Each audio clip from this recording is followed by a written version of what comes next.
I want to hear it from MAGA Republicans, officials who had hundreds of thousands of dollars of debts, even millions of dollars in pandemic relief loans forgiven, who now are attacking me for helping working class and middle class Americans. My team at the White House posted a video of this, folks, online. You should check it out. Marjorie Taylor Greene, she and her husband got $180,000 in business loans forgiven from the PPP program. She said it's completely unfair for us to forgive student loans for working and middle-class Americans. Representative Vern Buchanan of Florida said our plan was reckless. Guess how much he got in that program forgiven? $2,300,000. This is not a joke. Can't make this stuff up. Republican governors wrote me a letter saying this relief only helps the elite few. You all know you're the elite few? I knew you were really special, but I know you're the elite few. I'm serious.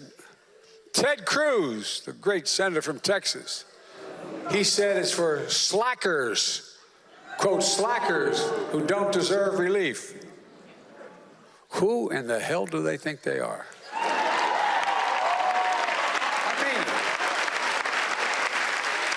I've been an advocate for Democrats coming out swinging for a long, long time. So to see Biden not just calling out these Republicans, but doing so by name is absolutely the right move here. Here, Biden is again defending his move to forgive between $10,000 and $20,000 in student loan debt for those making under $125,000 a year.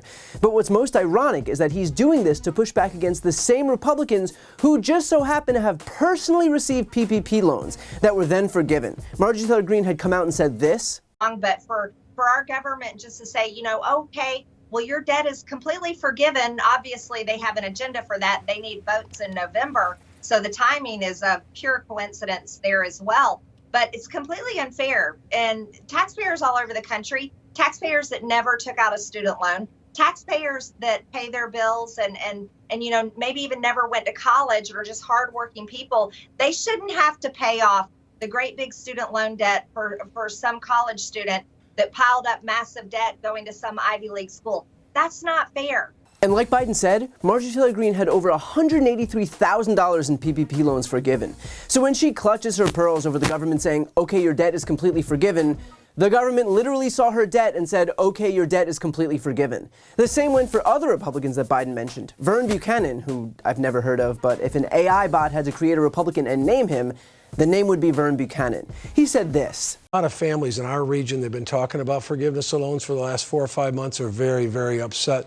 Many of them work 2 jobs to be able to put their kids through college, and then to think that a lot of these loans are going to be forgiven is wrong, and they're very outraged about it. And as Biden mentioned, it was the same guy who benefited from $2.3 million in forgiven PPP loans.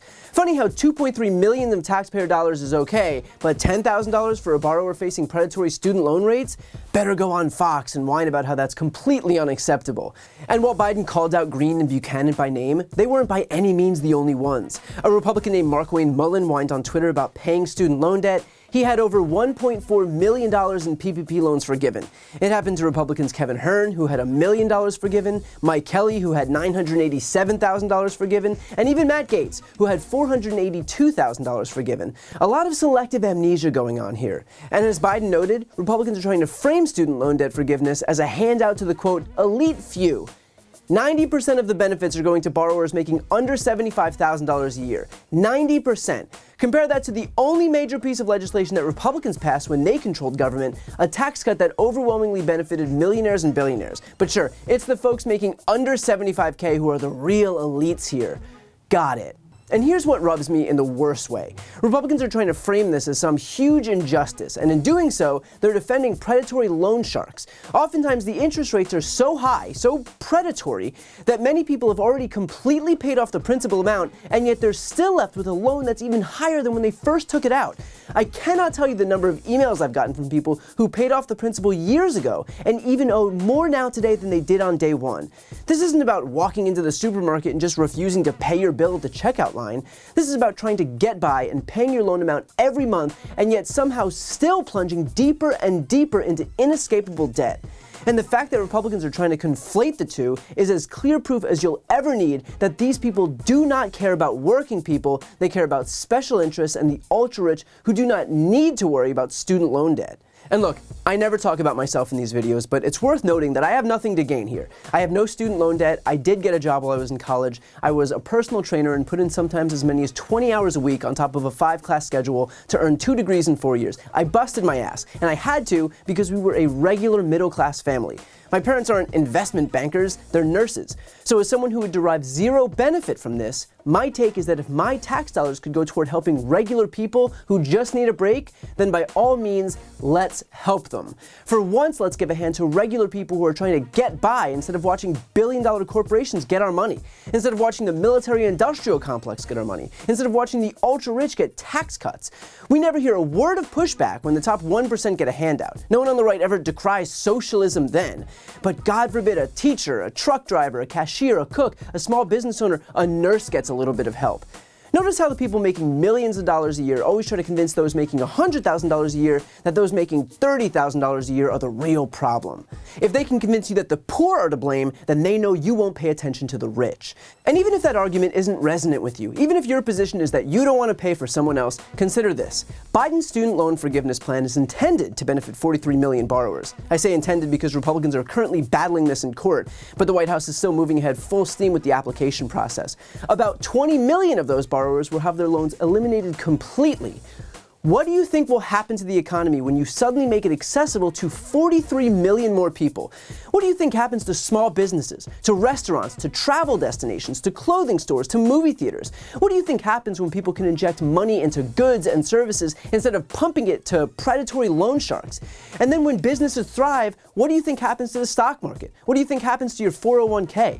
Allowing people to participate in the economy helps all of us. This is the prime example of how a rising tide lifts all ships. The fact is that we've been here before. We constantly sit back and watch as Republicans use the same fake populism to glide their way into power, only to then protect not regular people, but the special interests screwing them over. And the only thing worse than their continuation of that is their own voters' inability to recognize it. In the fight against predatory loan sharks and the tens of millions of Americans whose lives are being ruined by them, if you're defending the loan sharks, then no matter how much you rail against the elites on Twitter and Fox News, you're not actually working on behalf of the American people. Before you go, if you enjoyed this video and want to see more, please make sure to subscribe to my channel. You can click the thumbnail right here on this screen. And if you want to support my work even further, the best way is to subscribe to my podcast, No Lie with Brian Tyler Cohen. There you can check out my interviews with major players in the world of politics, including President Biden, Vice President Kamala Harris, Pete Buttigieg, Elizabeth Warren, Katie Porter, Jamie Raskin, and so many more. Plus other interviews that live exclusively on the podcast. That link is also right here on this screen, or just search No Lie with Brian Tyler Cohen wherever you listen to podcasts.